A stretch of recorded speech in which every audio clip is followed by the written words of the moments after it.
evening and welcome to the thorough newspaper analysis for 16th December 2022. So today we have an article which has been taken from the Hindu and it is titled Old is Not Gold. Following that, we will have the news update and the legal news for today.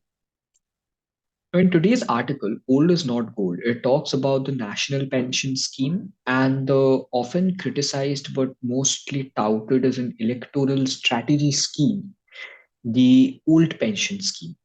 Now, the old pension scheme, which is often touted, has been criticized previously for being an effective electoral strategy, but it is not something that is sustainable in the reality. Now, the newly elected CM of Himachal Pradesh, who has won representing the Congress party, has stated that they are going to bring back the old pension scheme, and that this would make Himachal Pradesh the fourth state to do so. Now, it is no surprise that this has become a prime point of electoral campaign since it allowed the Joy to take pension at 50% of the basic pay that he had been receiving when he was an employee.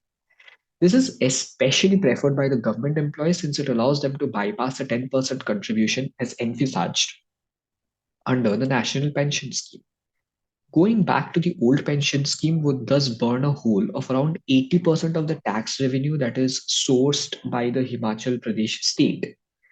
Now, states that are reverting back to the one old pension scheme can achieve some short term goals, yes, as they need not put up with the matching contribution of 10% towards employee pension fund. However, this also means that now that there's a greater percentage of a generation that is graying or an older generation, so as to say, the entire burden of carrying their pension will now fall on the younger generation. On the other hand, the national pension scheme that has been in place and which allows employees to contribute to their pension corpus from their salaries with matching contribution from the government is more robust as this corpus is invested through pension fund managers and it also eases the state's burden. Now, what kind of a state's burden, you may say? The next point clearly sets this up. So, breaking away from a consensus on pension reforms and reverting to OPS amounts to an imprudent option, as it will only benefit the organized government sector employees because we previously discussed that it allows them to bypass the 10% contribution scheme. Further, going back to OPS will also increase the fiscal burden of carrying these payments and take up a significant portion of the state's budget.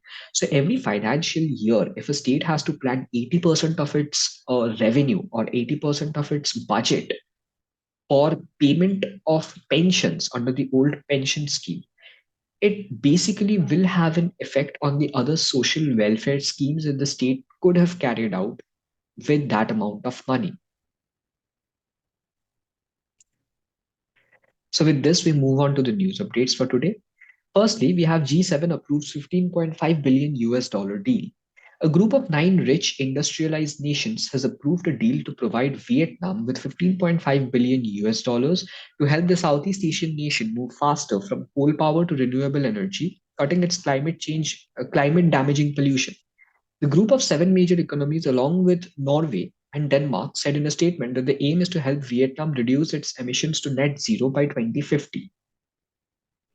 Secondly, we have UP to develop one wetland in every district to promote ecotourism. Now, the Uttar Pradesh Forest Department has decided to develop one wetland in every district as an ecotourism site under the One District, One Wetland initiative, which is similar to the One District, One Product scheme of the state government. Thirdly, we have Vanikaran in Kerala.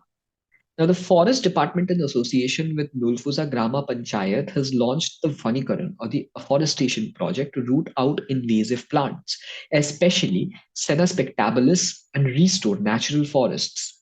The project was being executed on 30 hectares of forest land under the Sultan Bathri forest range of the Wayanad Wildlife Sanctuary, where exotic invasive plants, including Senna spectabilis, Eupatorium, Mecania micrantha, and Lantana camara, were posing a serious threat to the local species of trees.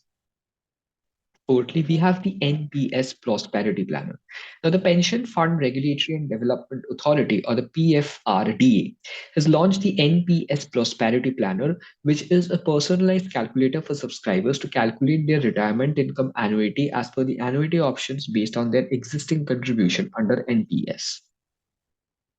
Fifth, we have Messi announces retirement after Qatar FIFA 2022. It was being touted that this was probably the last World Cup for Messi. Messi confirmed this about his retirement, that is, while speaking to Argentine media outlet Diario Deportivo Ole after Argentina's win in the semifinals. He said the final game of the World Cup 2022, to be held on 18th December, will be the last game for the South American giant. Sixth, Tata Steel signs move with Hockey India to become official partner of WC. Tata Steel Limited has signed a memorandum of understanding with Hockey India to become an official partner of the FIH Hockey Men's World Cup 2023 in Bhubaneswar, Rourkela. The 15th edition of the Hockey Men's World Cup will take place in Bhubaneswar, Rourkela from January 13th to January 29th, 2023. With this, we move on to the legal updates. We have testimony of hostile witnesses can be considered to convict accused if corroborated by other evidence. Now, in the case of Neeraj Dutta versus State, the Supreme Court Constitution Bench observed that there is no legal bar to raise a conviction upon a hostile witness testimony if corroborated by other reliable evidence. The fact that a witness has been declared hostile does not result in an automatic rejection of his evidence, the Constitution Bench observed.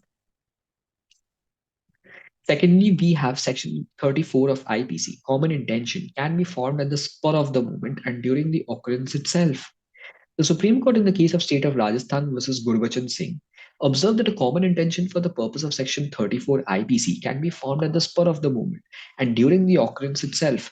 For Section 34 of the IPC to apply, there should be common intention along with co-perpetrators, which means that there should be community of purpose and common design.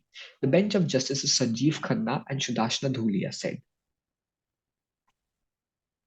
So this was all for today. For free study materials and TNA PDF slides, please join our Telegram channel, the link of which you can find in the description of the given YouTube video, or you can always scan the barcode that is given on your screen.